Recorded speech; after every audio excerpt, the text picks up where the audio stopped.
नमस्कार, मैं हूं डॉक्टर सुषमा गुप्ता और आज हम बातचीत करेंगे एक बुक शर्मिष्ठा पर, जिसकी लेखिका हैं अणुशक्ति सिंह। वाणी प्रकाशन से प्रकाशित है और ये लेखिका का पहला उपन्यास है। इस उपन्यास का कथानक पौराणिक है। आजकल जहां मॉडर्न विषयों पर उपन्यासों की भरमार है, लव स्टोरी, हर जगह लव स्टोरी दिखाई देती हैं, उस समय ऐसे एक पौराणिक कथा को चुनना लेखिका के लिए काबिले तारीफ है। शर्मिष्ठा उपन्यास का मुख्य पात्र है। इसी के इर्द गिर्द सारी कहानी घूमती है।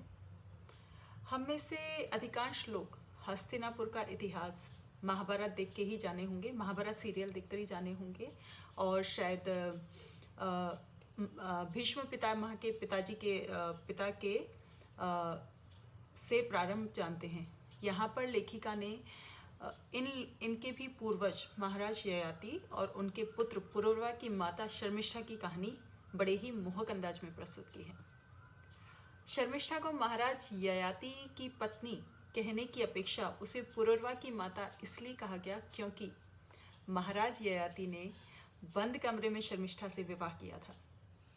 पूरे समाज के सामने, पूरे संसार के समक्ष उसे अपनी पत्नी कहने का साहस उनमें कभी नहीं था।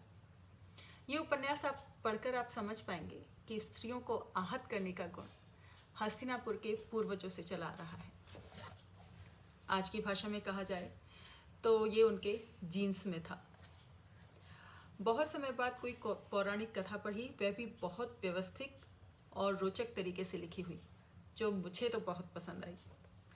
कथानक हर जगह अपनी पूरी गति में रहा।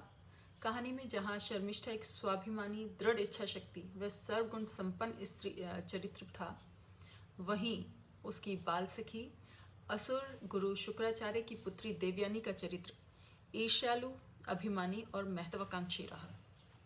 देवयानी के इसी ईर्ष्या व द्वेष ने एक सच्ची व अच्छी स्त्री शर्मिष्ठा के जीवन में कैसी कैसी बाधाएं उत्पन्न करके उसके जीवन को श्रापित बना दिया, यह पढ़े जाने योग्य है। अब बात करें भाषा की, तो भाषा शुद्ध हिंदी है। बड़े दिनों बाद ऐसी सुंदर और उत्कृष्ट हिंदी पढ़ने को मिली, वो भी एक युवा लेखनी से।